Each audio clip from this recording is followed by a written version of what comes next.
Welcome to the Tank Podcast. In this week's episode, Quinn Slobodian speaks to Kojo Koram about his new book, Hayek's Bastards, which considers how neoliberal politics contributes to the contemporary far right.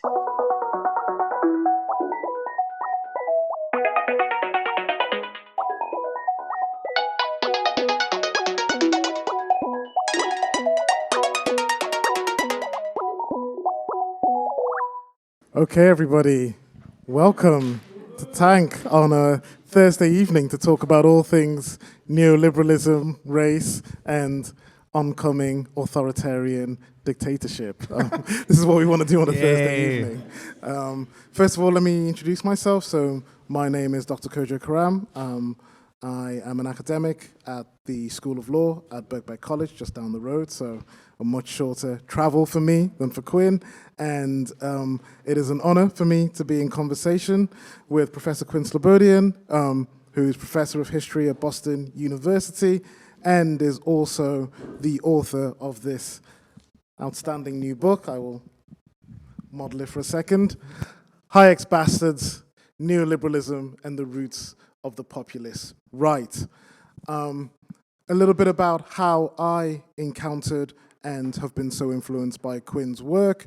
So it was probably 3 or 4 years ago, I was strolling through Foyle's bookshop just down the road, and I was in a kind of panic trying to write my own book on Britain and Empire, and I stumbled across Quinn's book, Globalists, which looked at the way in which the transition out of decolonization encouraged the construction of the architecture of neoliberalism in the international arena, encasing the market from the popular demands of sovereignty that were really being advanced in the decolonial movement. And it was really, for me, a kind of light bulb moment.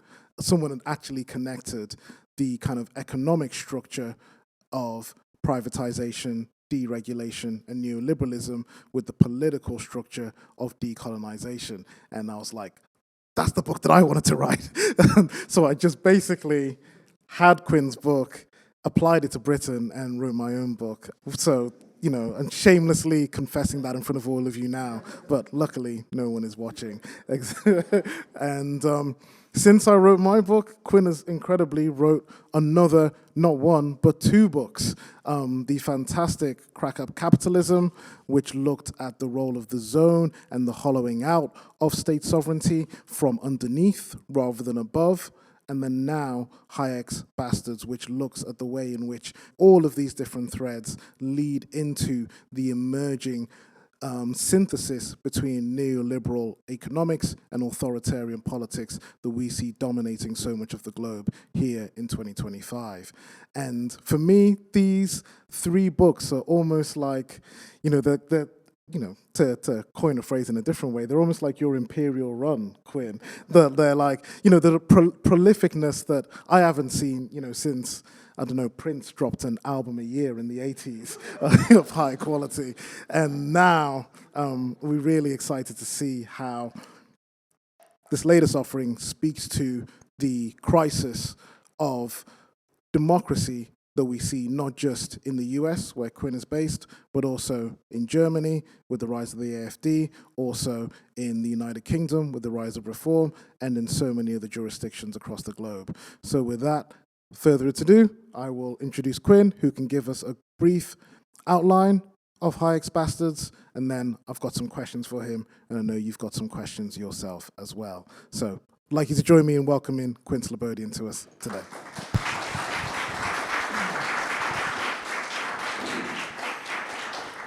Yeah, thank you so much to everybody for coming, and to Masood and Nell and others, and Carolyn for hosting here at Tank Magazine, where I've never been, but it's a really amazing place. And looking across the street at the Whiskey Exchange is a good way to warm one's soul in dark times.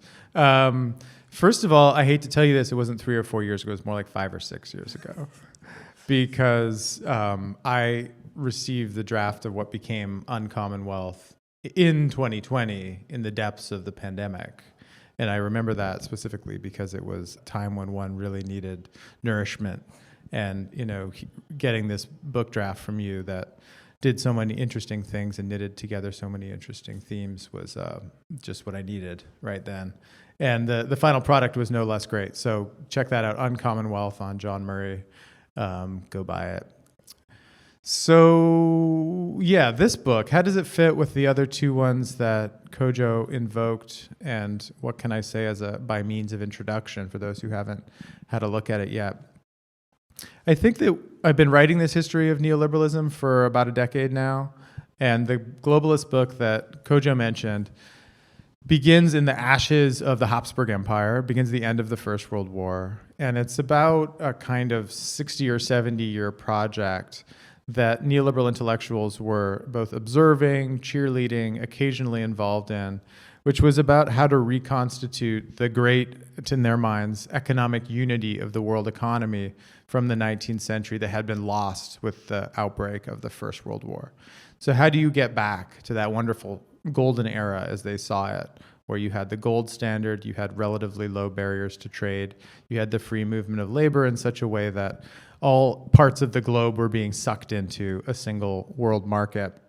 How do we overcome the era of nationalism and this fixation on mass democracy and autonomy, which they saw as obstacles to a more efficient use of the world's resources? So the project, whether it was putting back together the market of Eastern Europe after it was turned into a bunch of little states after the First World War, or more importantly, putting back together the world economy after the independence movements of Asia and Africa in the 60s and 70s, was about trying to find a balance between what I describe in the book as the world of dominium, which is the world of property and stuff, that they wanted to be global. He wanted to be able to have claims on capital and stuff all over the world.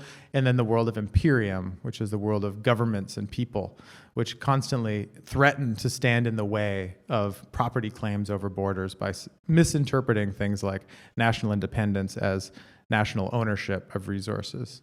So that negotiation between popular demands for autonomy, strong claims for economic self-determination, against a desire to lock in and legalize certain forms of free trade and capital security, was this push and pull across the 50s, 60s, 70s, et cetera, up to the way the globalist end is the World Trade Organization in 1995, which looked for a minute like the achievement of something that they'd been trying to do for 80 years, which is the reconstruction of a kind of world court for the global economy, where you'd have enforceable rules that could be pressed upon national states that had been, party to the World Trade Organization agreement. And in their minds, the crystalline structure, the architecture of globalism had been now reconstructed. Finally, it happened. Great.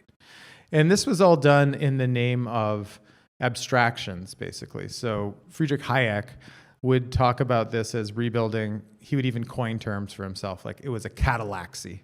So this was a form of interconnection that produced harmony through exchange. It was spontaneous order. The world economy was something that just sat between scales all the way down to the way that atoms worked, and then all the way up to the way galaxies worked. So I mention that to show like how highfalutin and grandiose the way was that they understood the project that they were undertaking. It wasn't just, we're the attack dogs of capitalism. It wasn't just, we just want to exploit the workers to the maximal extent possible without them dying. Those things did happen in the course of everything I described, but in their own understanding, it was this more grand project. What happened by the 1990s, and that's where the second book, I guess, in this trilogy comes in, the Crack Up Capitalism book, is this idea occurred to a number of the people involved, which was like, what if instead of building one big grid to lock in free trade and rights of exit and capital rights, you just started to create spaces within the jurisdiction of the nation that would be places where capital could go to escape democracy by avoiding accountability. So special economic zones, which people maybe have heard of, mostly because China used them to great success to open up and reform its national economy, become a kind of a beloved way of avoiding democracy by escaping inside of the existing system of nation states. Create places where there's less taxes, less labor laws, less environmental laws, And you've created a new way, not by tying the hands of nation states, but by exiting nation states from below. So that's where a lot of Kojo's work on tax havens and the craze for things like free ports as they moved from an imaginary version of Hong Kong to Canary Wharf to the last Tory budget, which imagined this as the panacea for the problem of deindustrialization. So both of those things were kind of geographical fixes, right? Like one is like you scale up and go global, lock it in. The other is you scale down and you exit and you create zones. This book came about because when I was reading the neoliberals chatting amongst themselves at the end of the Cold War, I expected them to be celebrating and basically like popping the champagne and, polishing busts of Mises and Hayek for placement in squares across former socialist Eastern Europe. And yet they weren't doing that. They were actually seized with a sense of anxiety, which went in two directions. One direction was, what if we didn't actually win? What if socialism in the Soviet sense was never the true enemy when we look at our own states and state spending as a percentage of GDP is still very high, even after the Berlin Wall is gone, even after the Soviet Union is gone. We still have interest groups in industrialized states that went through supposedly the quote-unquote dismantlement of the welfare state under Thatcher and Reagan. Not much actually got dismantled, it got reconfigured, but the state is still there. As they saw it, communism is dead, but Leviathan lives on. The enemy has changed its face from red, as they often put it, to green. What's the new enemy? The environmental movement, the women's movement, the civil rights movement, new forms of egalitarian claims making that are not officially communist, but nevertheless are still threatening to stand in the way of competition, the free exercise of capital rights, the freedom to choose, where one wants to put one's money. You have a lot of people making claims about humans being equal enough that we should work harder to make a world in which they can realize that potential. So that is the new front after the Cold War, basically, is what we would now call like wokeism. That's nothing new. That's not the last few years. That's how neoliberals and the right understood the new enemy after communism, per se, had been defeated. The other anxiety, though, that they had was, oh shit, what if we actually do win? So what if the state does disappear and the structures that have produced what they saw as a basically parasitical, dependent, surplus pool of humans within industrialized societies is now without their support systems. When they can't get the dole anymore. They can't, feed their children and in extremis with food provided by the state. They can't find shelter through basic means of welfare provision. How will we reconstruct a market society in the absence of governments as we've known them? And that then drives them back to this fundamental question of like, what is the nature of order at the smallest level? How would we build a community? What size should it be? Who should be in? Who should be out? What are the basic instincts and drives that are locked into the human mind and especially into our caveman primitive brain as they saw it, which we had brought with us from our time on the savannah? How many things can we recreate from scratch, and how many things must we concede are part of human nature in an undeniable, incorrigible kind of way? And so then the book proceeds through them talking about different ways that we might not be able to escape nature, and we might actually be able to use a return to nature to correct for lingering demands for social justice and equality. Those things happen through what I call the three hards. So there's a claim that there's a hardwired human nature, that the blank slateism of the 1960s social movements was always wrong, and there's even a genetically hardwired human nature, which ordinally ranks humans according to their capacity to function and thrive in a market. That gets thought through often, primarily IQ and intelligence. So I have a chapter called Neurocasts, which suggests that they said there's a hard limit to social reform and uplift possible that's created by the inability to actually make changes in people's operating systems. And then the second one is hard borders. So the claim that we need to create an immigration policy that excludes certain races or ethnicities is often understood to be just an outgrowth of hatred or resentment or unreconstructed prejudice. But they, through economistic means, come to arguments about we need to keep this ethnicity out and that one and allow this other one in. They would avowedly say, not because we have any preconceptions about those people that are based on emotions, but because we have the science to prove that, as the German far right would say, people from Muslim majority countries tend to have lower IQ in comparison to ones from European countries. Therefore, it's an economically rational decision to create a new immigration policy that boosts human capital instead of diluting it. So they come to this, and I have a chapter there called the ethno-economy. So instead of the ethno-state, we can think about the far right often using a language of the ethno-economy. Lastly, there's a discussion of hard money. So there's a consensus amongst neoliberals that it was a mistake to allow for a purely discretionary policy in central banks. Many people would think central bank independence and the way that the Federal Reserve operates is like the control room of neoliberalism. But to the more right-wing neoliberals, it's the opposite. The making the money printers go burr and, embracing fiat money was the actual like poison apple that governments took a bite out of in the 1970s. And you need to actually get rid of what they call monetary socialism via fiat currency and return to something harder, and namely the shiny yellow metal of gold. So that chapter shows how a lot of the really strange mutations of politics that we're seeing these days, which are like forms of radicalism that are so devoted to capitalism that they're willing to destroy capitalism itself. I'm so committed to the idea that current capitalism is rotten and basically socialist that I'm going to say we need to go back to gold and thereby destroy the whole system of debt and credit and liquidity, which allows for capitalism in the first place. Is like that's often the kind of mind-bending twist that I think we're now becoming quite familiar with, like after 100 days of the Trump administration. Every day you look at a new headline and you're like, how, what, why, huh? And I can't explain all of them, but some of them, you can understand by seeing how if you construct this whole nightmare story about a fallen world and the supposed omnipotence of the left after the Cold War, then you create this need to make apocalyptic measures to fend off what you see as the coming apocalypse. And then meanwhile, you sell people the means to protect themselves from it. So you say, you're afraid, you should be, the whole thing's coming apart. And here are the gold coins I can sell you. You'll be able to use them after the crash.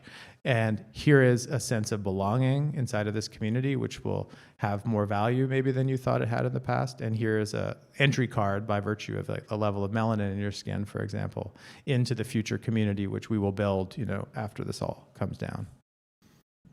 Brilliant. And also takes me right to the kind of first kind of question I wanted to speak to you about. And I really recommend anyone who hasn't had the chance to read the book yet, like the kind of archival work you do in terms of the internal debates around neoliberalism in both the transition from communism and in the kind of emergent tech feudalism, as people call it, of the contemporary age, is really, really illuminating. So I'd recommend seeing that.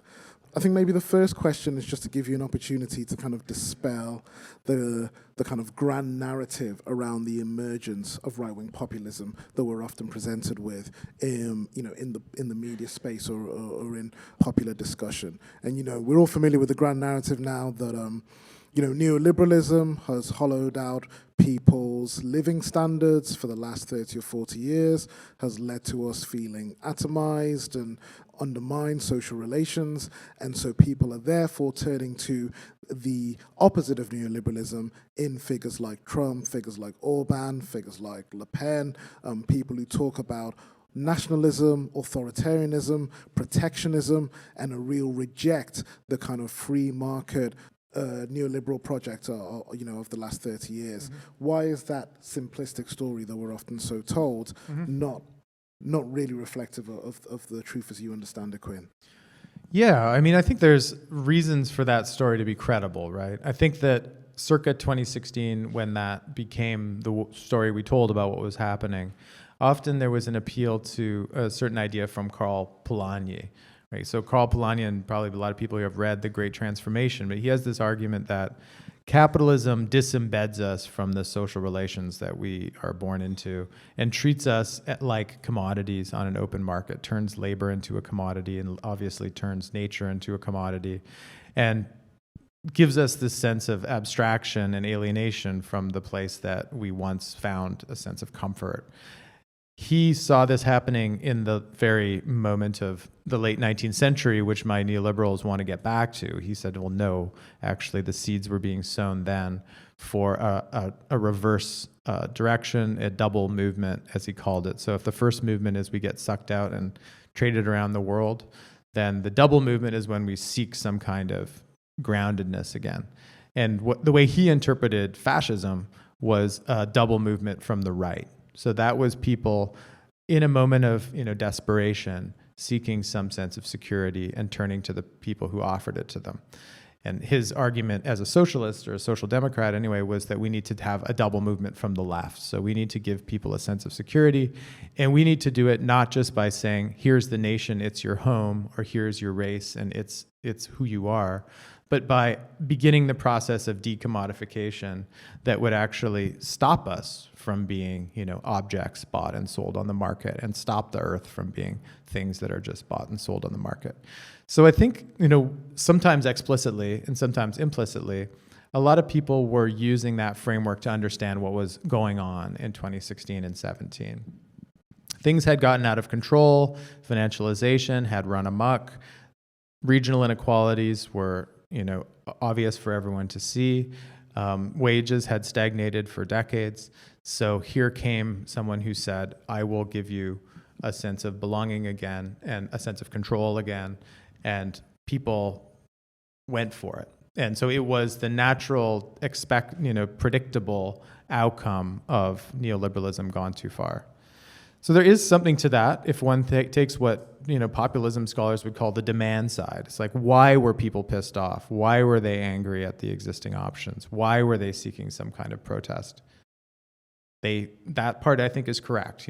They had good reason to feel anger. They had good reason to feel resentment and a sense of abandonment. When one looks at what the populism scholars would call the supply side, though, like who was it that was offering them, succor and relief and a mouthpiece in this moment of desperation, then the story quickly becomes more complicated, because the examples I use in the book and I've written about elsewhere often suggest a different kind of genealogy. So just to use one that everyone in this room will be familiar with, the Leave campaign, as we know, was led by hardcore Thatcherites who thought that the European Union was too socialist and it was smothering the UK with regulations, and it needed to escape those regulations to go global again. This was actually an accelerationist movement with and behind neoliberalism, as opposed to an attempt to slow down and reverse the effects of neoliberalism. In the US, similarly, the people who ended up giving advice to Trump, writing his tax code, were people like Arthur Laffer, who was Ronald Reagan's tax advisor, people like Stephen Moore, who had worked at ALEC and the Heritage Foundation for decades. Trump's current blueprint is written by the Heritage Foundation, the OG American neoliberal think tank, the Institute for Economic Affairs in London, 1955. Heritage Foundation in Washington, D.C., 1978. Cato Institute a couple of years later. They're the ones now approaching the problems of capitalism with solutions that will not in any way put the brakes on or undo or slow down or hamper the effects of capitalism in people's lives, the very things that they're rightfully angry about, but instead will actually deepen those logics and look at the way that the Project 2025 so far has exposed people ever more in the United States to the vagaries of market logic, has, stripped them of even many of the expectations that they can have for something like, as veterans, the ability to go to a hospital or the ability to, call someone at the Social Security Administration and ask for the benefits that they are owed. Those things even, those small indignities are multiplying under this supposed, avenging angel against neoliberalism. I don't buy it. It doesn't make sense to me. And so I think, you can tell that story in many countries, including in Germany very clearly, where the Alternative for Germany party was founded by straight-laced ordoliberal economist professors who thought that Merkel was a socialist, that she was, printing euros to bail out the Greeks, the profligate Greeks that doesn't have any economic sense and never would. So we need to bring management back inside the bounds of the nation, bring back the Deutschmark. Germans know better. And they were operating what they saw as the profound neoliberal principles. The key part, though, is they knew wisely that they wouldn't be able to get far on that basis alone. So what did they do? They created one of these curious alliances, of which now we can look around the world and see so many, where they looked out to the countryside and saw oddballs like this guy Guts Kubitschek, like raising a cow and talking about like the Hyperborean people and reading Julius Evola. And they were like, what if we got together? Because a lot of people dislike the European Union because it's, doing great replacement theory on us and, diluting the German soil, German blood. And then other people hate it because it's, shredding austerity rules, supposedly. So if we got together, this could be a really volatile political force. And that's exactly what they did. And that's why they're now the highest polling party in Germany, to everyone's dismay. So those kind of alliances, I think, have caught a lot of us unawares. In a way, they're brilliant in their tactical deftness and ability to see openings in politics, and also to use, it must be said, like the new affordances of things like the internet to build digital parties, like basically from scratch, that are not membership driven, that are just like sign here and now you're part of the party. So the Hayek's Bastards is me trying to follow one of those genealogies. Like, how is it that people who primarily are interested in economic freedom end up in bed with people who are like primarily interested in like the modern version of like skull measuring? Like, how does that happen? Who introduces who to whom? Who sought out what books were they reading? And it offers, I think, one little pinhole into a lot of the odd milieus that have now become, in some cases, like the dominant powers in national politics. I mean, I think that's also a great point to lead me on to another question that I had, which was also just to kind of give you an opportunity to really introduce some of the audience to some of the characters in the book as well, because, when you're talking about that question of who introduced who to who, who's in conversation with who, I think one of the things that's fascinating about Hayek's Bastards is that it really shows the personalities at the heart of this emergence of kind of mutant neoliberalism, which includes, obviously the founders of neoliberalism. You've got Ludwig von Mises, you've got Friedrich Hayek, but people who we wouldn't conceive of as neoliberals. Charles Murray, author of The Bell Curve and kind of modern town crier for scientific racist ideas around intelligence, Murray Rothbard, because it's not just a book about great ideas, but you also have fantastic characters that you map out and draw in this book as well. So maybe speak to some of these characters and how they connect with each other. Yeah, I mean, maybe I'll just introduce a couple of them, Murray Rothbard and then Peter Brimelow, because he's British. People might have heard about Murray Rothbard recently even because he is the kind of patron saint of Argentine President Javier Milei, right? So Milei says, and this is talk about paradoxical objects of investigation for intellectual historians. He's like, I'm an anarcho-capitalist. I don't believe in states. And yet, here I am. I'm the head of a state. Therefore, he hedges by saying, well, I'm actually in practice a minarchist. I believe in a very small state. But my true goal is to create stateless capitalism. And the person that he follows there is someone named Murray Rothbard, who was born in the 1920s, came of age in New York City, was part of the neoliberal intellectual movement, joined the Mont Pelerin Society in the 1950s, and acted as the kind of fringe character who suggested not just we need to tame the state, we need to put it in chains, we need to create conditions under which democracy doesn't overrun the precepts of capitalism, but we need to figure out how to create an entirely stateless form of capitalism. The other person he was joined with, who I don't talk about in this one, but the last one, is Milton Friedman's son, David Friedman, who believes similarly we need to create capitalism without states. His model was the Middle Ages, and David Friedman went even further by basically starting the modern LARP movement. So the Society for Creative Anachronism, where people go off to the countryside and pretend that they are, in his case, a 12th century Berber poet for months on end, and only eat with your right hand and never use any tools or instruments from the modern world. There was a level of commitment there that actually a couple nights ago, I did an event around the corner at the Ibraz Foundation, soon to pop up, with a great filmmaker named Bahar Nurazadeh, and she made a film based on this idea in part, which is that David Friedman had, which is like we need to have a golden rope in which when you enter that space, the 20th century, the 21st century ceases to exist, and you need to transport yourself back to the 12th century, and you remake forms of exchange and cooperation from that point forward. You forget about everything that we have taken for granted about the way the world ought to work. And Rothbard said the same. He said, we must repeal the 20th century. We must get rid of, obviously, income tax, universal suffrage, the modern state as we know it, the policing of borders as we know it, and reconstruct communities from the smallest scale possible. Where he fits into someone like Javier Milei's socialization is there's an idea that you can use the power of the people, the masses, against the elites to get to this strange golden rope promised land, beyond the horizon. So instead of doing the Hayekian move was always, how can we create laws that constitutionally bind nations from overstepping the rules of free trade? The Murray Rothbard insight in the 1990s was, hey, the people actually aren't very socialist anymore. The people are actually believe more in capitalist ethics than the elites do. So we can actually use the power of the masses against the elites, which is the only place where there's any socialists left, like at Harvard and Brussels and DC. And then we can reconstruct something like the day after.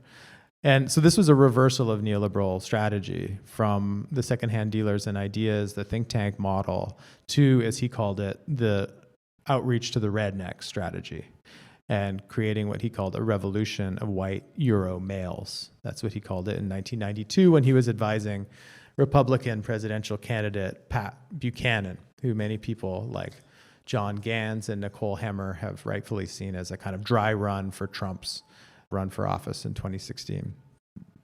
So this is, a very American, in a way, like frontier version of libertarianism, where there's this fantasy of like the open prairie that you're just like going out into, beset by enemies who you'll probably have to slay, and then turn, empty land into your own space. That is very powerful in American politics in general, and also, incidentally, sidebar, in South African politics, which is why Elon Musk looks so at home when he stands at the border looking out at the incursions of non-white invaders. Incidentally, this is a sidebar, but I'm working on Musk now, so I'm thinking about this. Supposedly the reason he left South Africa is to avoid conscription into the South African Defense Force, which would have forced him, like all 16 and 17-year-old white South African men, to go to the border and kill black men who were described as terrorists. And many times this would be the first meaningful interaction they would have had with a black person. This is something that Musk had disavowed, but has come back through the back door. And that frontier siege mentality is very much part of the way that the Hayek's bastards have scaled down projects of international economic law in places like Geneva, down to the idea of like protect the settlement, figure out who's in, who's out, and put a price on entry, basically. So Murray Rothbard's one person who's there throughout. He has some interesting political moments. So in the 1960s, he's trying to lure young leftists who are like burning their draft cards into the libertarian movement, because he's like, you hate the American state.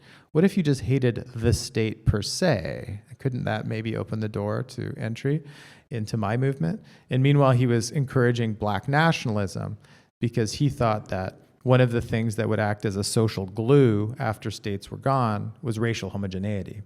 And so it would be good, actually, if there was a separatist black homeland in the American South. And therefore, ... he also embraced neo-Confederates and white ethno-states in the 1990s for the same reason. He thought that whiteness decreased transaction costs. That's the way he described it. And it actually allowed for more economically efficient forms of interaction because trust was already there. It didn't need to be enforced from outside. Bad science, horrible politics, but it's one of the arguments that they were making. So the other person I wanted to mention was, or briefly profile, was Peter Brimelow. Has anyone heard of that guy's name before? Okay. So around 2016, when everyone heard the word the alt-right for the first time, there was often these explainers, right? There'd be like 3,000 words of like, who's the alt-right? Here they are. Here are the 5 biggest people in the alt-right. And one of them would be Steve Saylor, who was the guy who coined this idea of human biodiversity, which was basically rebooted scientific racism. His book was on sale at the Harvard Faculty Club 2 nights ago when Daniel Allen debated Curtis Yarvin. Passage Press, which hosted the event, was selling Steve Saylor's book on human biodiversity, which curdles my stomach to think about. But another person who you would have seen mentioned is this fellow Peter Brimelow. And he would have been described as the godfather of the alt-right, the founder of a website called vdare.com, which was named after Virginia Dare, the first white girl born in the New World.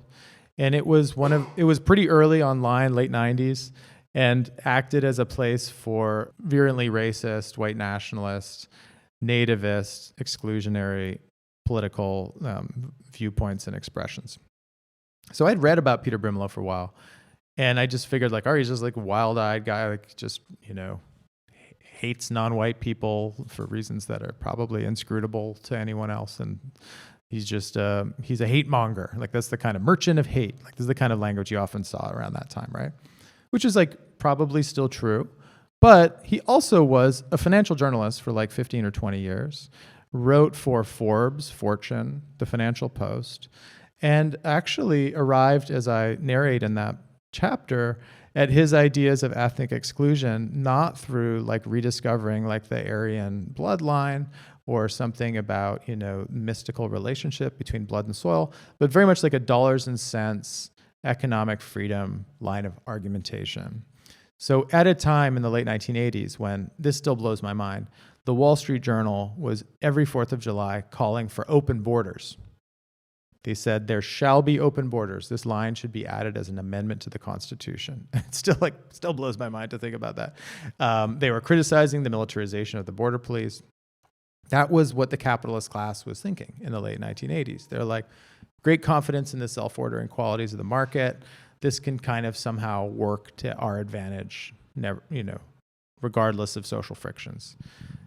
Brimelow starts writing columns saying like that's not true, using bad IQ science, using ideas of welfare dependency, saying we need to get rid of the birthright model, get rid of family reunification policy, and move to something like a point system, at the very least, a Canadian-style model, or more likely, create like an ethnic filter for incoming residents. So he arrived at his,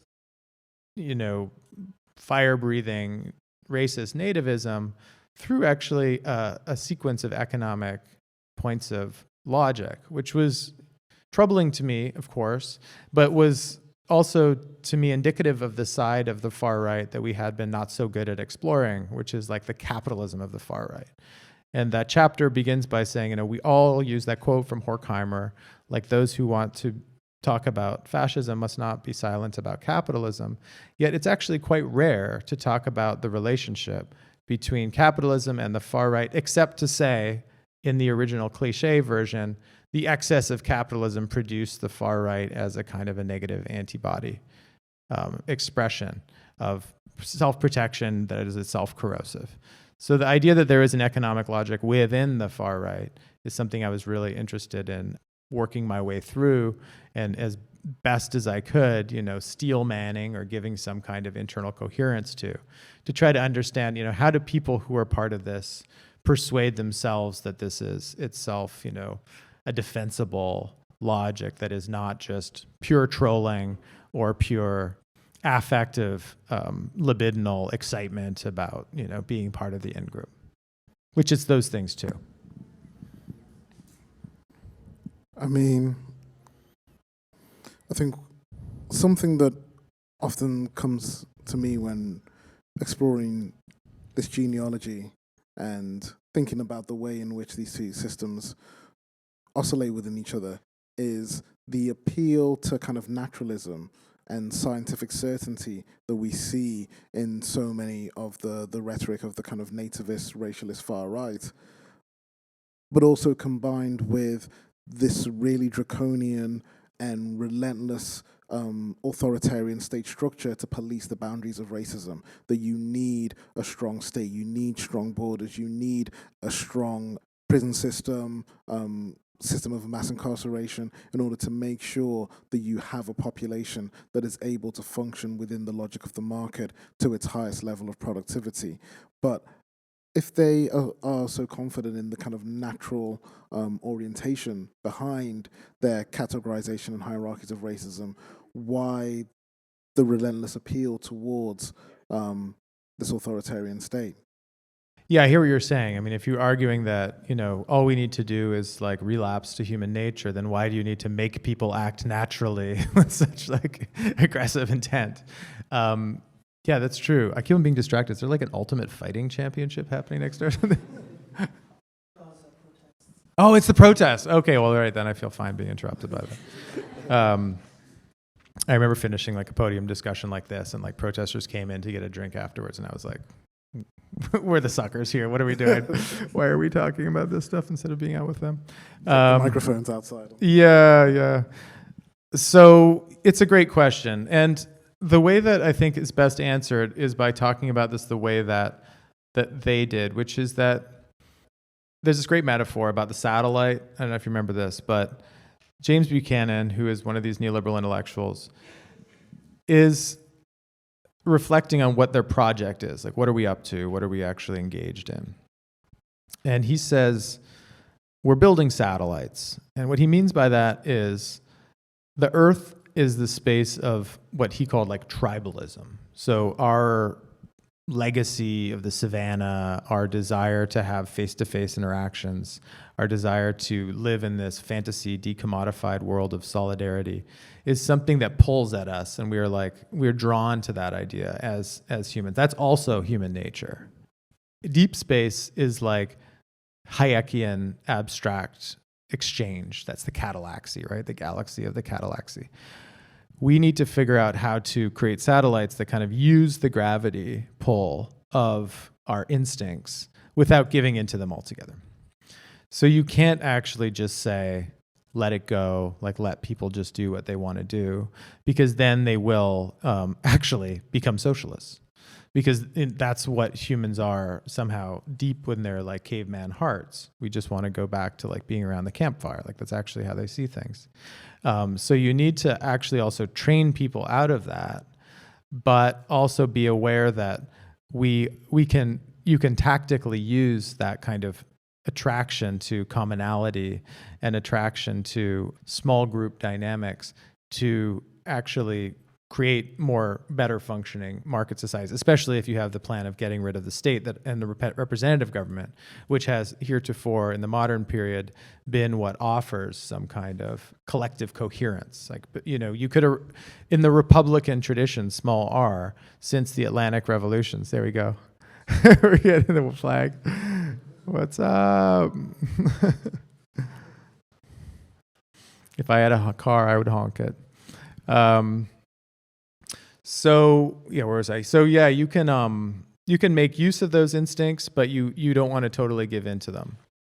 So that is interesting because it's different than what like Hayek would say. So Hayek would have just said, We started in the savannah, we got to the global society, and thank God we trained ourselves from face-to-face interactions to totally anonymous interactions. So like Milton Friedman's pencil, Steve Jobs' iPhone. What did they see as miracles about those things? It's like, you don't know anybody who put this thing together. You don't know the kid who pulled cobalt out of the mine in Congo. And that's great. That's capitalism's best trick. So don't question it. Don't ever question it. And the more you question it, the more likely it is the whole Swiss watchwork is going to just spring apart. The interesting thing about these people is they're like, no. Like, actually, we can use people's sense of affiliation somehow to fight against an alternative form of globalism, which might actually be our greatest enemy. So that's part of the sort of background noise here, is that they don't own cosmopolitanism, right? They don't own universalism. They don't own the planetary scale. It's a place where they've been pretty successful at times, but there have been many other like planetary universal globalist projects that are not neoliberal ones or capitalist ones, right? Socialism springs to mind. So they, by the 90s, are worried that globalism, this wouldn't occur to anyone else who was watching the 1990s, was being, like co-opted by the left. So you needed to scale down, and you needed to find new units, you needed to find useful traditions, usable paths, whether that's the kind of thing that comes to life on a piece of European currency. I mean, it's actually interesting to me how much they care about how money looks. And I think they're right, actually, that when the euro was rolled out, I don't know how many people lived through that, but it was like, wow, what a destruction of like aesthetic objects. Like, actually, money was beautiful and euros are ugly. And if you extrapolate from there, you can understand some of their thought processes, which is just like, oh no, we have just like swept away the rich soil upon which capitalism had been built or grown, whichever the way the metaphor works, and replaced it with this overly constructivist thing, which is like the European Union. And there you go. Yeah, look at those. Terrible money. No. I mean, I was recently looking at a Swiss franc, and it was like a sparrow like leaping out of like a mosaic prism, and like it was half, it was half like a hologram and half transparent. And I was like, this is money. I can understand why these people believe in their money. So that, that's all just to say that understanding of psychology as being part of what neoliberalism cares about, and group membership being part of what neoliberalism sees as part of what they call the meta market, just, I think, helps us understand it more fully as being the terrain of politics for the far right, the neoliberals, is never just like the economy.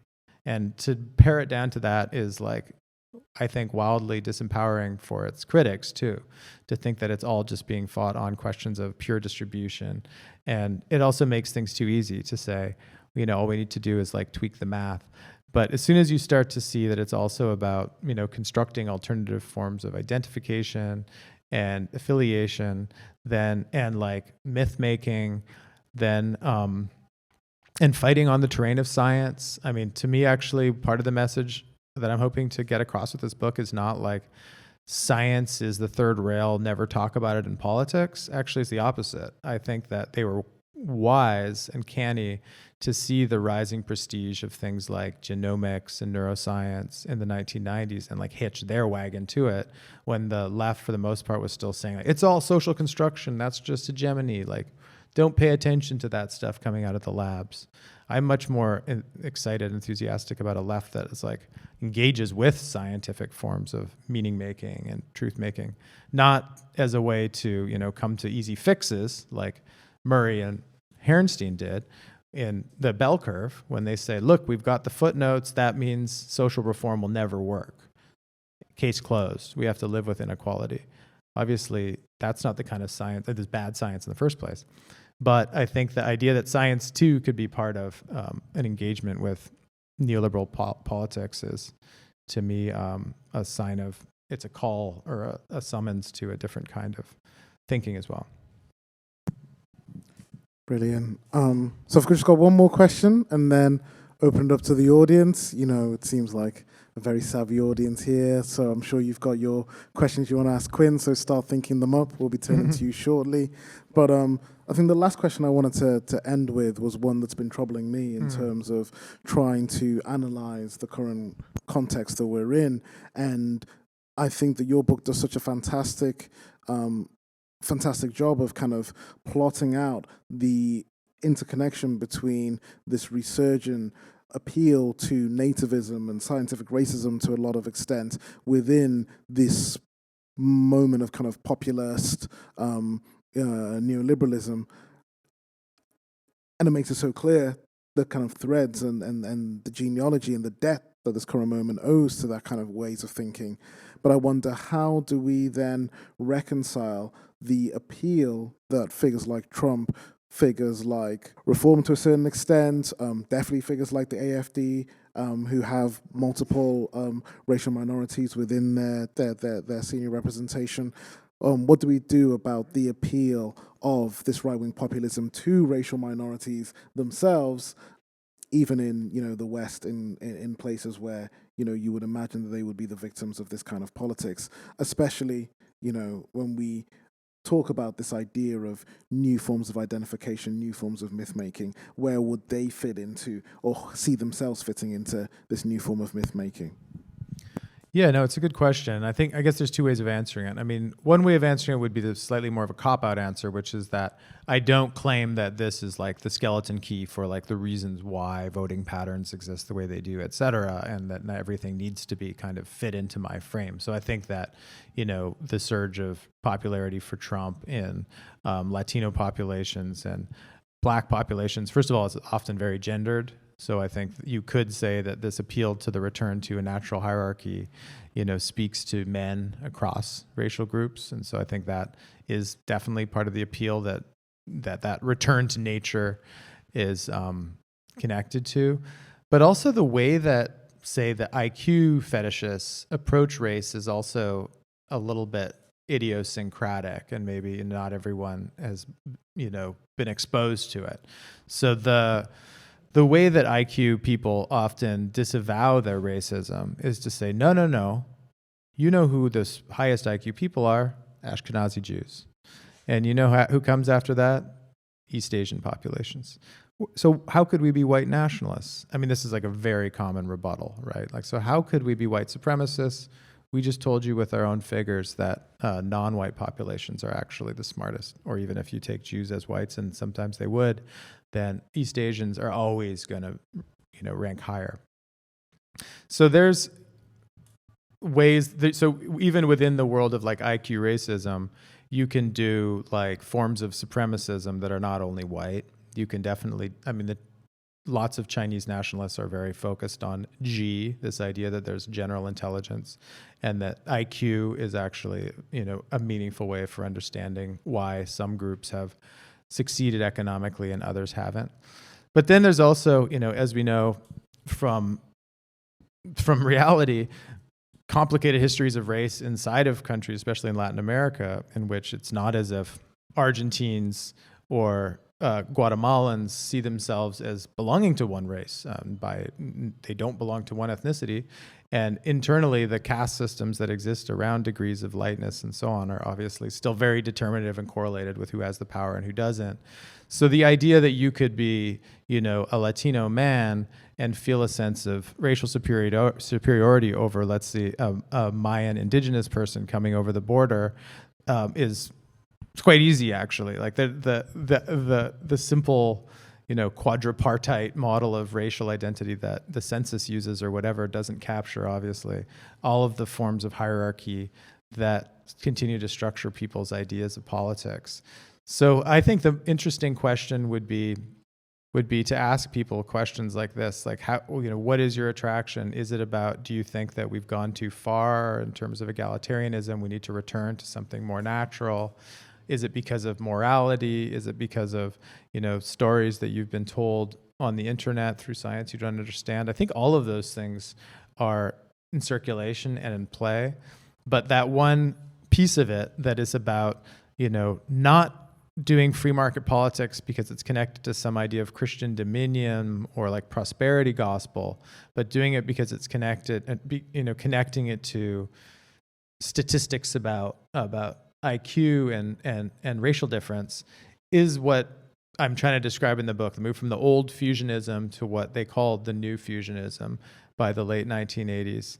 And it's only that way that I can start to understand how if you're watching like, I don't watch TikTok. Oh my God, I don't even know what I would do if I was actually plugged into that algorithm. But even watching other things on YouTube, the other day I saw something that was like a YouTube short that was like a robotic, maybe AI-generated male voice doing a voiceover for a short piece that was explaining why like Danish women were a bit more attractive than Swedish women.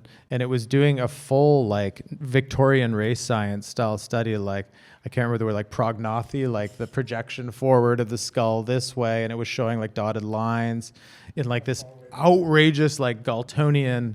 I mean, Galton like famously like determined who the most beautiful women in England were by walking around cities with a handkerchief in his pocket and a needle, and then just poking holes like on a scale of like hot to not, I guess.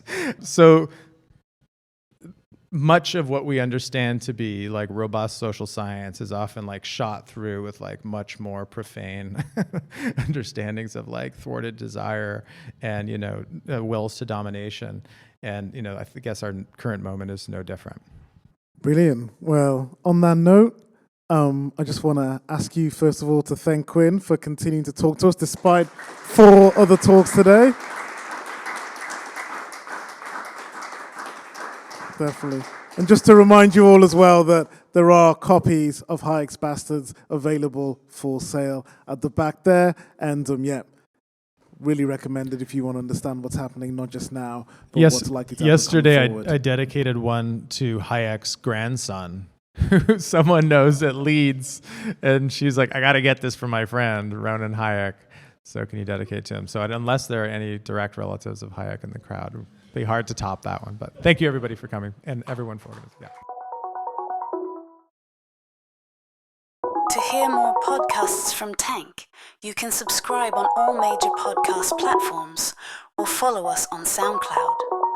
The theme music for this podcast is by Hemera.